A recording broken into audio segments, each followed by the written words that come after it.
Hello friends, मैं Yogendra Singh anatomy physiology pharmacology by Yogi sir YouTube channel में आपका स्वागत करता हूं। जैसा कि हमने लास्ट वीडियो में देखा था कि सेल मेम्ब्रेन क्या होती है, ये किस किस कंपोजिशन से बनी हुई होती है, एसोसिएटेड प्रोटीन्स के बारे में हमने देखा था। ठीक है, तो अभी उसी वीडियो को आगे बढ़ाते हुए हम सेल मेम्ब्रेन की कुछ ट्रांसपोर्टिंग मैकेनिज्म के बारे में देखते हैं, क्योंकि ये सारी चीज़ें इम्पॉर्टेंट हैं जब हम सेल की स्टडी कर रहे हैं और डायबिटीज़ की स्टडी कर रहे हैं या इंसुलिन की मैकेनिज्म के बारे में समझ रहे हैं या ग्लूकोज की मैकेनिज्म के बारे में समझ रहे हैं। तो ये सारी चीज़ें बेसिक्स जो है वो क्लियर होना ज़रूरी है। ये बेसिक्स हैं जो सेल मेम्ब्रेन की ट्रांसपोर्ट मैकेनिज्म क्या है, यानी किसी सबस्टांस को सेल अपने किस ट्रांसपोर्टिंग मैकेनिज्म के द्वारा सबस्टांस को सेल इंट्रासेलुलरली लेके आती है। ठीक है, अभी जैसे सेल मेम्ब्रेन ट्रांसपोर्ट मैकेनिज्म ये कई तरह की हो सकती है। सेल जो है सिंपल डिफ्यूजन प्रोसेस के द्वारा किसी सबस्टांस को इंट्रासेलुलरली या एक्स्ट्रासेलुलरली मूव करा सकती है। दूसरा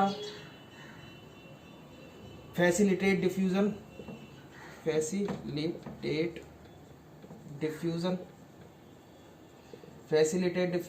के द्वारा किसी सबस्टांस को इंट्रासेलुलरली और एक्स्ट्रासेलुलरली मूव करा सकती है सेल। तीसरी जो मैकेनिज्म है वो है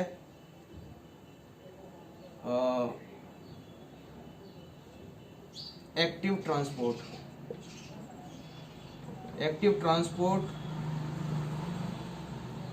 बेसिकली ये दो तरह का हो सकता है, प्राइमरी एक्टिव ट्रांसपोर्ट और secondary active transport. Primary active transport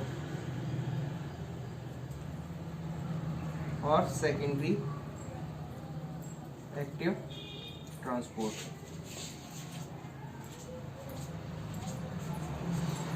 तो एक्टिव ट्रांसपोर्ट दो तरह का हो सकता है, primary active transport, secondary active transport. Next जो मैकेनिज्म जो सेल फॉलो करती है वो वैस्कुलर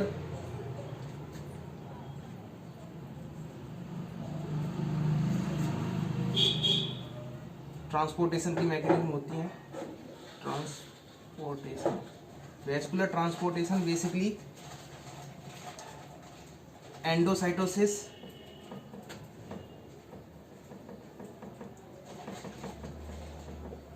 और एक्सोसाइटोसिस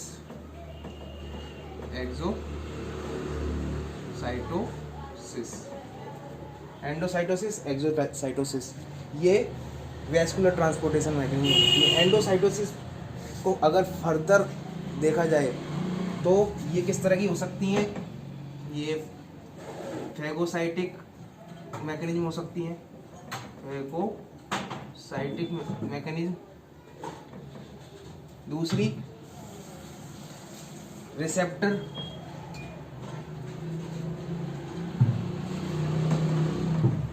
मीडिएटेड एंडोसाइटोसिस हो सकती है, फैगोसाइटिक हो सकती है और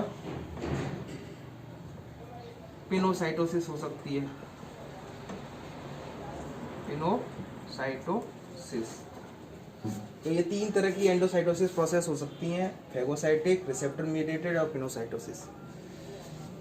एक्सोसाइटोसिस जैसा कि हमने लास्ट सेशन में भी देखा था, एक्सोसाइटोसिस मैकेनिज्म फिनोमिना शो करती है हमारी सेल मेम्ब्रेन। तो ये सब कुछ मेम्ब्रेन ट्रांसपोर्ट मैकेनिज्म के अंदर टॉपिक्स हैं। Simple diffusion process, facilitate diffusion process, active transport, primary और सेकेंडरी एक्टिव ट्रांसपोर्ट हो सकता है, वैस्कुलर ट्रांसपोर्ट मैकेनिज्म्स जैसे जिसमें एंडोसाइटोसिस और एक्सोसाइटोसिस। एंडोसाइटोसिस फर्दर क्लासीफाई किया है phagocytic mechanisms, receptor mediated mechanism और पिनोसाइटोसिस मैकेनिज्म। तो ये कुछ ट्रांसपोर्टेशन मैकेनिज्म है सेल की। आगे अभी हम देखते हैं कि सिंपल डिफ्यूज़न क्या होता है।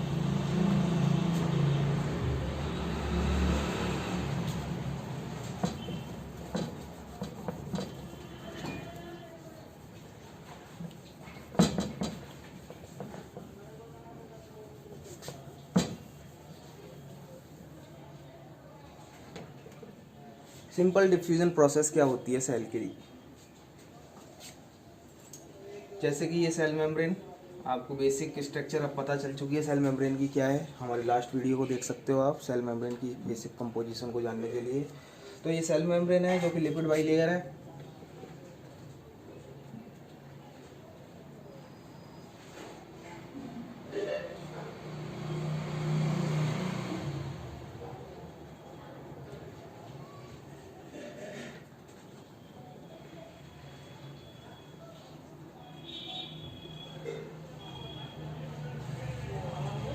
तो ये सेल मेम्ब्रेन लिपिड बाइलेयर है। सिंपल डिफ्यूज़न की अगर मैं बात करूं, जैसा कि आपको पता है एक्स्ट्रा सेलुलर कंपार्टमेंट है ये, और ये इंट्रा सेलुलर कंपार्टमेंट है। ठीक है, तो एक्स्ट्रा सेलुलर कंपार्टमेंट और इंट्रा सेलुलर कंपार्टमेंट, जैसे कोई सब्सटेंस एक्स्ट्रा सेलुलर कंपार्टमेंट में है, कोई लिपिड सब्सटेंस है, लिपिड मॉलिक्यूल है, लो मॉलिक्यूलर वेट कंपोनेंट्स यहाँ पर अवेलेबल हैं, तो वो सिंपल डिफ्यूज़न प्रोसेस के द्वारा इस लिपिड बाइलेयर को क्रॉस कर जाते हैं। जैसे अगर मैं बात करूं थायरोक्सिन जो कि लो मॉलिक्यूलर वेट कंपाउंड है। अगर मैं बात करूं कुछ और अदर हार्मोन्स की, जैसे स्टीरॉयडल हार्मोन्स हैं, ये भी लिपिड सॉल्युबल कंपाउंड्स हैं। जैसे कॉर्टिकोस्टेरॉइड्स, ग्लूकोकॉर्टिकॉइड्स इजीली क्रॉस कर जाते हैं लिपिड बाइलेयर को। सेक्सुअल हार्मोन्स है, फीमेल सेक्सुअल हार्मोन्स जैसे एस्ट्रोजन, प्रोजेस्टेरॉन, ये भी स्टीरॉयडल कैटेगरी के कंपाउंड्स हैं जो कि लिपिड सॉल्युबल कंपाउंड्स हैं। ठीक है, विटामिन ए ये भी लिपिड सॉल्युबल कंपाउंड है जो कि इजीली क्रॉस कर जाता है। तो vitamin A, thyroxine, steroids, glucocorticoid और मिनरलोकॉर्टिकॉइड्स। इसके अलावा आपका कौन सा, स्टीरॉइड्स, विटामिन ए, थायरोक्सिन और भी बहुत सारे कंपाउंड्स हैं जैसे फीमेल हार्मोन्स, ये सारे, और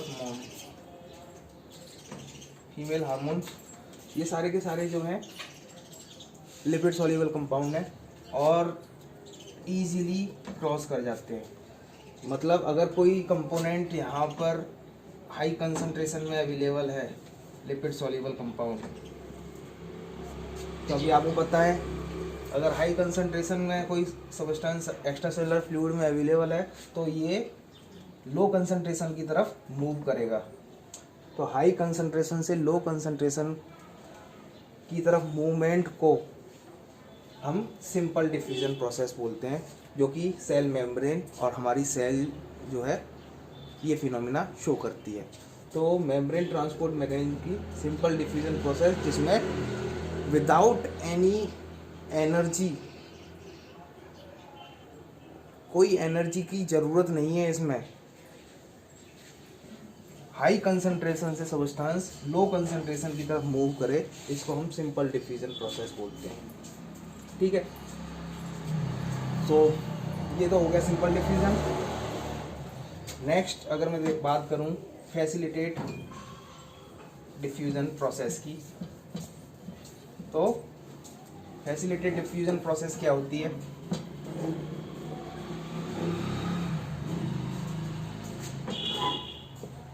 facilitate diffusion process, facilitate diffusion process क्या होती है। ये प्रोसेस जो है बेसिकली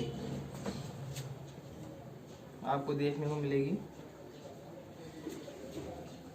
कई बार, ये भी सिंपल डिफ्यूजन की तरह ही होती है। जैसे हाई कंसंट्रेशन से कोई सब्सटेंस लो कंसंट्रेशन की तरफ मूव करे। लेकिन इस फैसिलिटेटेड डिफ्यूजन में एक प्रोटीन का इन्वॉल्वमेंट रहता है जो कैरियर प्रोटीन की तरह काम करती है, जो कैरियर प्रोटीन की तरह काम करती है। सपोज ये तो हो गया सिंपल डिफ्यूजन। अगर मैं एक प्रोटीन की बात करूं, ये एक प्रोटीन है, suppose this is the protein. ये प्रोटीन सेल मेम्ब्रेन पे अवेलेबल है और ये प्रोटीन जो है क्या करेगी, ये हाई कंसंट्रेशन से लो कंसंट्रेशन की तरफ इसको मूव करना है फैसिलिटेटेड डिफ्यूजन में। तो ये हाई कंसंट्रेशन वाला जो सॉल्यूट जो है, हाई कंसंट्रेशन में जो अवेलेबल सॉल्यूट है, इसको ये बाइंड करेगी और बाइंड करने के बाद इसको ये इधर मूव करा देगी। तो इसमें बेसिकली कैरियर की ज़रूरत होती है और फैसिलिटेटेड डिफ्यूजन में कैरियर रिक्वायर होता है। सिंपली जैसे सिंपल डिफ्यूजन में हाई कंसंट्रेशन से लो कंसंट्रेशन की तरफ जैसे पार्टिकल्स मूव कर जाते हैं, उस तरह से इसमें हाई कंसंट्रेशन से लो कंसंट्रेशन की तरफ मूव करने के लिए एक कैरियर प्रोटीन की ज़रूरत पड़ती है, जिसे हम बोलते हैं फैसिलिटेटेड डिफ्यूजन प्रोसेस। ठीक है, अब हम बात करते हैं आगे एक्टिव ट्रांसपोर्ट की। Active transport process, active transport mechanism.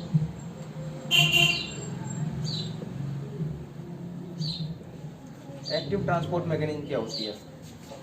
Active transport mechanism जहाँ पर एनर्जी की रिक्वायरमेंट होती है, इस प्रोसेस में एनर्जी की रिक्वायरमेंट होती है पार्टिकल को मूव कराने के लिए, और इसके साथ साथ इसमें जो पार्टिकल मूव होते हैं वो लो कंसंट्रेशन से हाई कंसंट्रेशन की तरफ मूव होते हैं।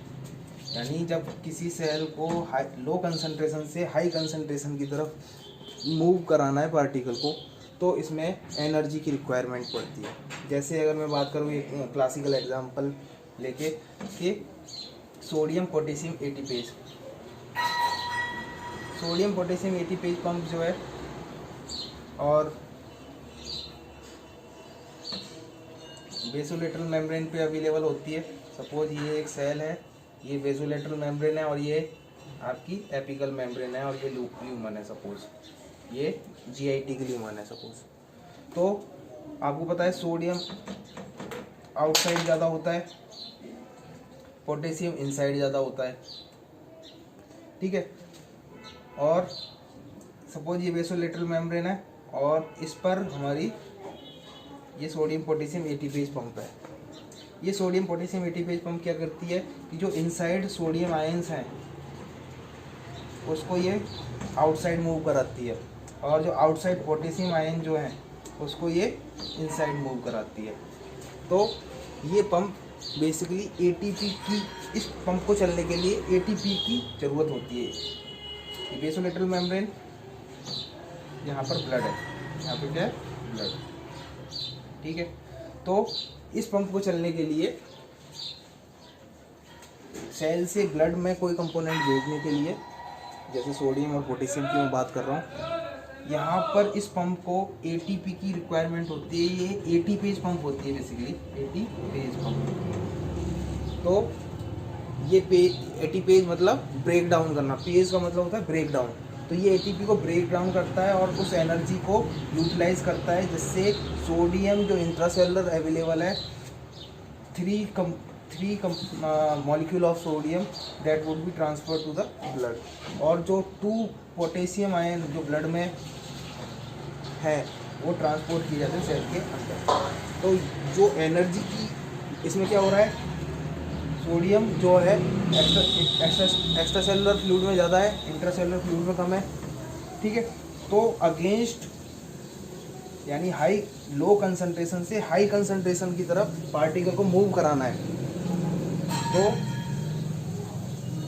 लो कंसंट्रेशन से हाई कंसंट्रेशन की तरफ पार्टिकल मूव हो रहे हैं, लेकिन इसमें ये पंप एनर्जी जो एटीपी है उसको यूटिलाइज कर रही है डायरेक्टली एनर्जी को यूटिलाइज करके ये जो लो कंसंट्रेशन के पोटेशियम है हाई कंसंट्रेशन की तरफ मूव किए जा रहे हैं इस पंप के द्वारा।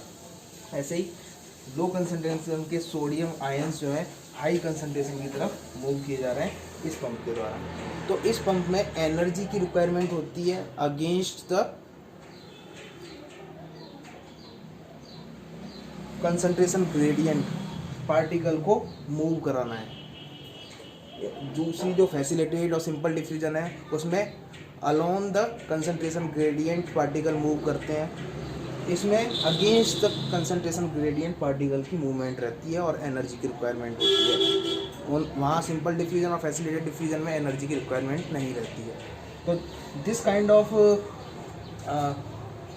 Transport mechanism is called active transport और primary active transport mechanism. Directly energy का यूटिलाइजेशन प्रोटीन के द्वारा, जिससे पार्टिकल लो कंसंट्रेशन से हाई कंसंट्रेशन की तरफ मूव करें। वहाँ पे क्या है, हाई कंसंट्रेशन से लो कंसंट्रेशन की तरफ। तो प्राइमरी एक्टिव ट्रांसपोर्ट, इसमें डायरेक्टली एनर्जी यूटिलाइज होती है। अगर मैं सेकेंडरी एक्टिव ट्रांसपोर्ट की बात करूँ, सेकेंडरी एक्टिव ट्रांसपोर्ट क्या होता है? सेकेंडरी एक्टिव ट्रांसपोर्ट जैसे मैं बात करता हूँ SGLT प्रोटॉन, SGLT पंप की। SGLT पंप ये अभी आगे के वीडियोस में आप देखोगे कि SGLT पंप क्या है। अभी के लिए जैसे SGLT एक प्रोटीन है जो कि ये ल्यूमन है, गैस्ट्रोइंटेस्टाइनल ल्यूमन, ये सेल, ये एपिकल मेम्ब्रेन, ये basolateral membrane. This is basolateral membrane. यहाँ पर बेसोलेटरल मेम्ब्रेन मतलब सोडियम पोटेशियम एटीपीज पंप की एविडेंस होती है। ये सोडियम पोटेशियम एटीपीज पंप है जो सोडियम को पोटेशियम को मूव कराते हैं। 2 पोटेशियम 3 सोडियम, ये ब्लड है, ठीक है, ब्लड, ठीक है। तो ये सोडियम पोटेशियम एटीपीज पंप है। बेसोलेटरल मेम्ब्रेन पे सोडियम पोटेशियम एटीपीज पंप पाया जाता है। एपिकल मेम्ब्रेन पे एक प्रोटीन पाई जाती है जिसे हम बोलते हैं SGLT pump, sodium glucose link transporter, SGLT, या सोडियम डिपेंडेंट ग्लूकोज ट्रांसपोर्टर। तो इसमें क्या, जैसे हमने कोई डाइट ली, डाइट के साथ हमारे सोडियम है, ग्लूकोज है और बहुत सारे मिनरल्स हैं, ठीक है, ये आते हैं। तो ये सोडियम, आपको पता है सेल के अंदर सोडियम की कंसंट्रेशन कम रहती है क्योंकि ये सोडियम पोटेशियम पंप के द्वारा ब्लड के अंदर भेजा जा रहा है, ठीक है। तो ये सोडियम की कंसंट्रेशन कम है यहाँ पे, और डाइट के साथ जो सोडियम आया उसकी कंसंट्रेशन ज़्यादा है। साथ ही साथ डाइट के साथ जो कार्बोहाइड्रेट है उसका मेटाबॉलिज्म हुआ है और ग्लूकोज का लेवल बढ़ा है, ग्लूकोज की फॉर्मेशन हुई है मेटाबॉलिज्म प्रोसेस के द्वारा। तो जो ग्लूकोज है और जो सोडियम है, क्योंकि आपको पता है glucose is essential component for our body, every single cell without glucose can not survive, ठीक है। ग्लूकोज इंपॉर्टेंट कंपोनेंट, ऐसा नहीं है कि ग्लूकोज नहीं है तो हमारी सेल सर्वाइव नहीं कर पाएगी। दूसरी कुछ सब्सटेंस हैं जो कि हमारी cell glucose deficient process, glucose की जब डेफिशिएंसी होती है तो वो उनको यूटिलाइज कर सकती है। जैसे हमारी ब्रेन है, ब्रेन जो है हमारे कीटोन बॉडीज़ को यूटिलाइज कर सकता है, ठीक है। ऐसे ही हमारी कार्डियक और स्केलेटल मसल्स हैं, ये जो है हमारे फ्री फैटी एसिड्स को यूटिलाइज कर सकती हैं तो सरवाइव करने के लिए। लेकिन ग्लूकोज प्राइमरी कंपोनेंट है जो सेल को एनर्जी प्रोवाइड कराता है। अगर ग्लूकोज की डेफिशिएंसी है हमारी बॉडी के अंदर तो सेल जो है दूसरे सब्सटेंस से एनर्जी फ्यूल की तरह काम करते हैं, दूसरे सब्सटेंस और एनर्जी प्रोवाइड कर सकते हैं, एनर्जी को यूटिलाइज कर सकते हैं। ठीक है, तो मैं बात कर रहा हूँ SGLT की। SGLT sodium glucose link transporter, और ये ट्रांसपोर्टर जो है किस तरह से काम करते हैं आपको पता है कि सोडियम की कंसंट्रेशन यहाँ पे कम है, अब इसको हाई कंसंट्रेशन से लो कंसंट्रेशन की तरफ भेजना है, up hill to down hill इसको मूव कराना है, up hill to down hill इसको मूव कराना है सोडियम को। तो ये सिंपल जो डिफ्यूज़न है, फैसिलिटेड डिफ्यूज़न जिसको हम बोल रहे हैं, फैसिलिटेड डिफ्यूज़न, क्योंकि यहाँ पे प्रोटीन है, कैरियर प्रोटीन है, high concentration sodium low concentration की तरफ मूव करेगा, यानी ये फैसिलिटेड डिफ्यूज़न प्रोसेस फॉलो करेगा।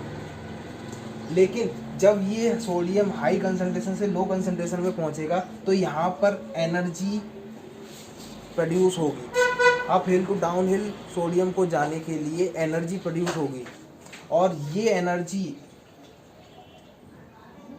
यूटिलाइज की जाएगी इस SGLT पंप के द्वारा। ये एनर्जी यूटिलाइज की जाएगी इस पंप के द्वारा, और जो ग्लूकोज बाइंडिंग है, then glucose will flipped out in, glucose flip हो जाएगा इंट्रासेलुलरली। तो यहाँ पर एनर्जी आई, लेकिन ये सेकेंडरी, डायरेक्टली इसने यूटिलाइज नहीं की। पहले अगर सोडियम है तो एनर्जी इंड्यूस होगी, तो ये पंप काम करेगा।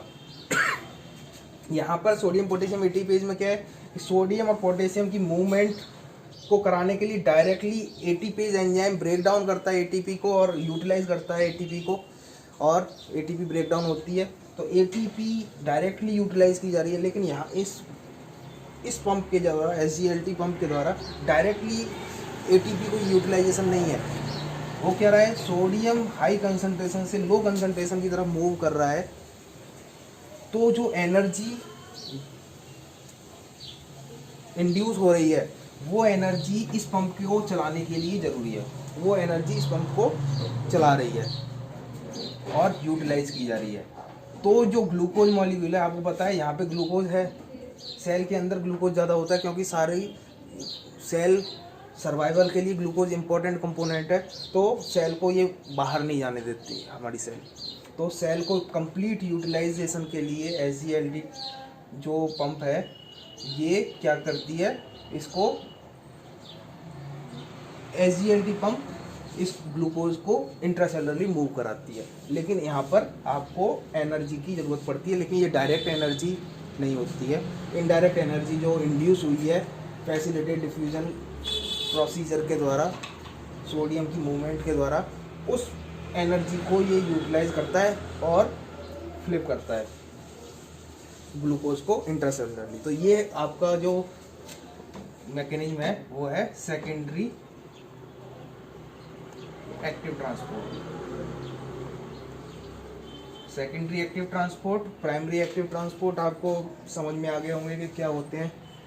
सेकेंडरी एक्टिव ट्रांसपोर्ट इनडायरेक्टली जो ग्लूकोज की हाई कंसंट्रेशन से लो कंसंट्रेशन की तरफ फैसिलिटेड डिफ्यूजन प्रोसेस के द्वारा जो एनर्जी इंड्यूस हुई है, उस एनर्जी की वजह से ये पंप एक्टिवेट हुआ है और ग्लूकोज की मूवमेंट लो कंसंट्रेशन से हाई कंसंट्रेशन की तरफ मूव किया है। तो ग्लूकोज की जो मूवमेंट हो रही है लो कंसंट्रेशन से हाई कंसंट्रेशन, ये एक्टिव ट्रांसपोर्ट हुआ लो कंसंट्रेशन, लेकिन एनर्जी इसमें डायरेक्टली यूटिलाइज नहीं हो रही। अगर सोडियम यहाँ पे अवेलेबल नहीं है तो ये पंप काम नहीं करेगा। और ये पंप काम क्यों नहीं करेगा, ग्लूकोज की मूवमेंट सेल के अंदर नहीं होगी क्योंकि यहाँ पर एनर्जी इंड्यूस नहीं होगी।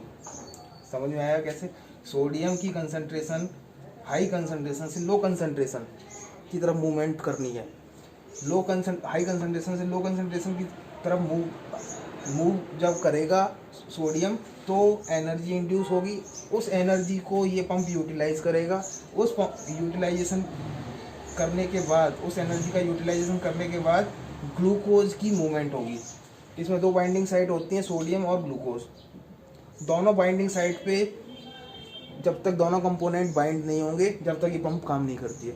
अगर ग्लूकोज अगर यहाँ पर सोडियम नहीं अवेलेबल नहीं है, तो सोडियम अवेलेबल नहीं है, बाइंड नहीं हुआ है, तो ये पंप इनहिबिट हो जाएगा, ये काम नहीं करेगा, ग्लूकोज की मूवमेंट सेल के अंदर नहीं हो पाएगी।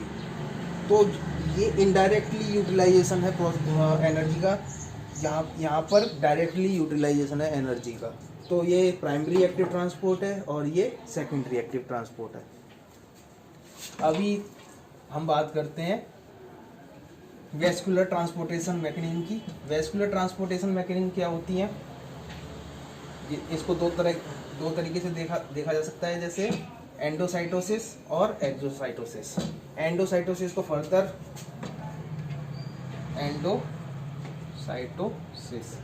एंडोसाइटोसिस मतलब सेल जो है किसी कंपोनेंट को अपने इंट्रासेलुलरली मूव करा रही है, ठीक है। तो जैसे एंडोसाइटोसिस में फैगोसाइटोसिस। दूसरा रिसेप्टर मीडिएटेड,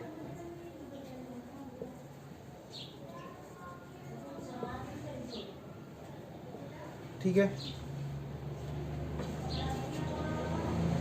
एंडोसाइटोसिस प्रोसीजर क्या होता है कि कोई सेल है, ये सेल है, एक पार्टिकल एक्स्ट्रा सेलुलर अवेलेबल है, तो सेल डायरेक्टली इस पार्टिकल को यूटिलाइज करेगी, डायरेक्टली एनगल्फ कर लेगी। दिस इज कॉल्ड एंडोसाइटोसिस, ठीक है।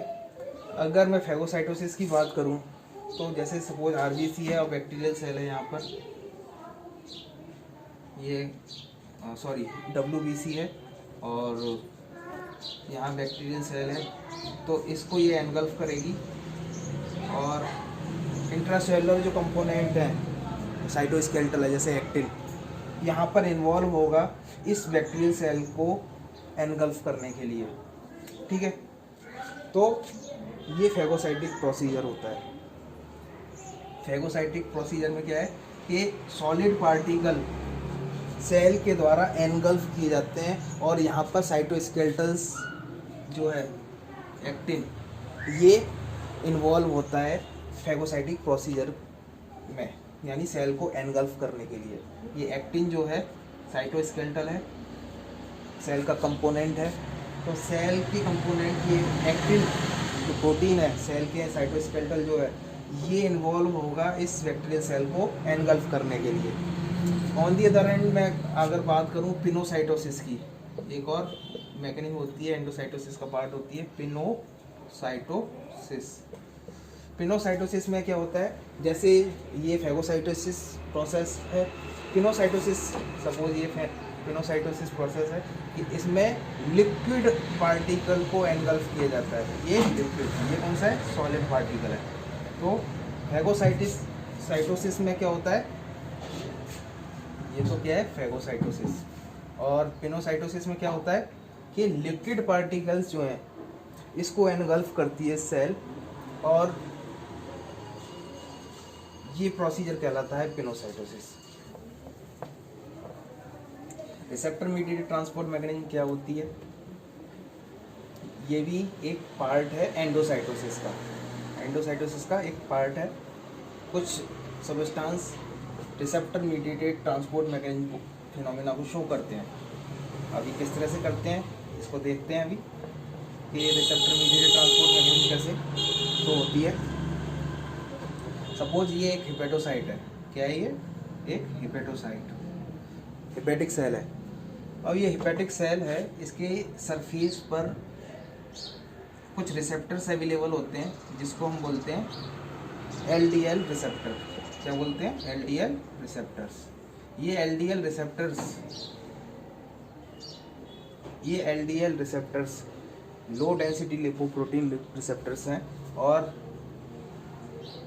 लिपिड एलडीएल जो है लो डेंसिटी लिपोप्रोटीन, इस कंटेंट को बाइंड करता है।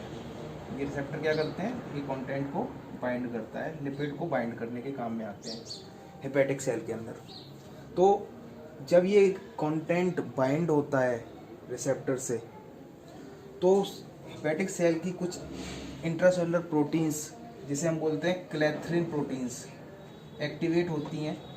ये क्लैथरिन प्रोटीन्स जब एक्टिवेट होती हैं तो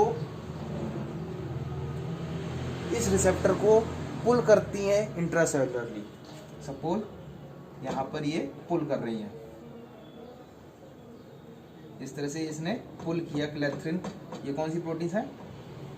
क्लेथ्रिन प्रोटीन्स, क्लेथ्रिन प्रोटीन। ये क्लेथ्रिन प्रोटीन जो है पुल कर रही है रिसेप्टर को और रिसेप्टर से बाइंड कंटेंट को, जैसे कि इस स्ट्रक्चर में आप देखने को मिल रहा है आपको। क्लेथ्रिन मीडिएटेड प्रोटीन ने इसको पुल किया इंट्रासेलुलरली और धीमे धीमे ये एक वेसिकल की फॉर्म बना लेगा। धीरे धीरे ये वेसिकल की फॉर्म बना लेगा, इसमें रिसेप्टर और एलडीएल कंटेंट अवेलेबल होगा।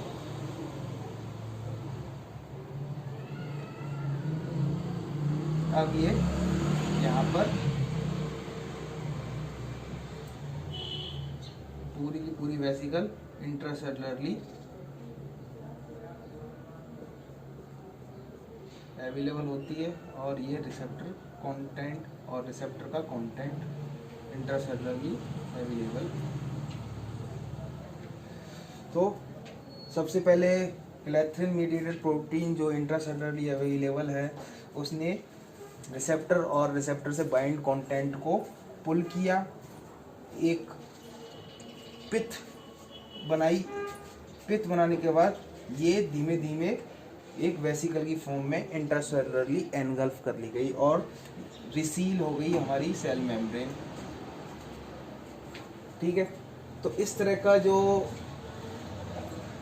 प्रोसीजर है वो है रिसेप्टर मीडिएटेड एंडोसाइटोसिस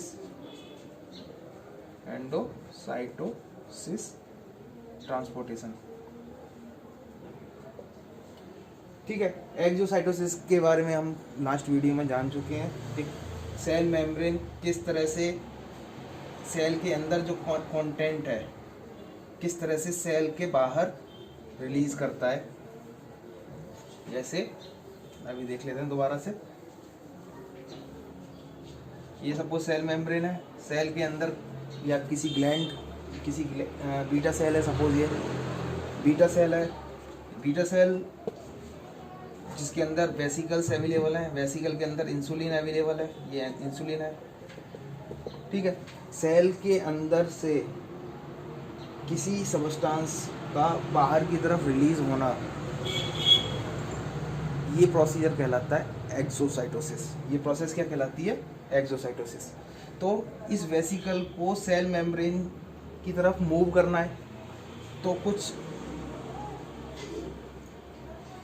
आयनिक कंपोनेंट्स जैसे कैल्शियम, ये जब मूव सेल के अंदर इंट्रासेलुलरली इंक्रीज होते हैं तो ये वेसिकल के पास जो प्रोटीन्स हैं, जैसे कि लास्ट वीडियो में मैंने बताया था, वेसिकल के पास टी स्नेयर प्रोटीन्स पाई जाती हैं। स्नेयर प्रोटीन ये दो तरह की हो सकती हैं, वी स्नेयर और टी स्नेयर। मेम्ब्रेन पे टी स्नेयर पाई जाती हैं और वेसिकल पर वी स्नेयर पाई जाती हैं। मेम्ब्रेन पर टी स्नेयर पाई जाती है और वेसिकल पर वी स्नेयर पाई जाती हैं। वी स्नेयर ये सिनेप्टोब्रेविन और सिनेप्टोग्रेविन प्रोटीन्स हो सकती हैं, और भी बहुत सारी हैं। और जो मेम्ब्रेन के पास स्नेयर प्रोटीन्स हैं ये सिंटैक्सिन प्रोटीन हो सकती हैं। तो सिंटैक्सिन और सिनेप्टोग्रेविन ये प्रोटीन्स हैं, ये आपस में in the presence of calcium आपस में फ्यूज होंगी। After fusion of these proteins, this vesicle will incorporate into the cell membrane। ये कुछ इस तरह से incorporate हो जाएगी सेल के अंदर। और आफ्टर फ्यूजन ये सेल ये वेसिकल जो है सेल मेम्ब्रेन का एक पार्ट बन जाती है और जो इसके अंदर जो कंटेंट है वो रिलीज हो जाता है। This process is known as exocytosis. ये क्या कहलाती है? एक्सोसाइटोसिस।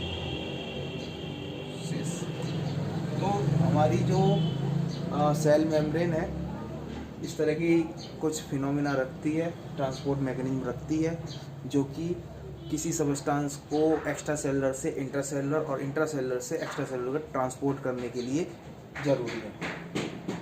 ठीक है, तो नेक्स्ट वीडियो में हम आगे फर्दर कुछ प्रोटीन्स के बारे में जानेंगे जो कि इम्पोर्टेंट है हमारे डायबिटीज़ के लिए।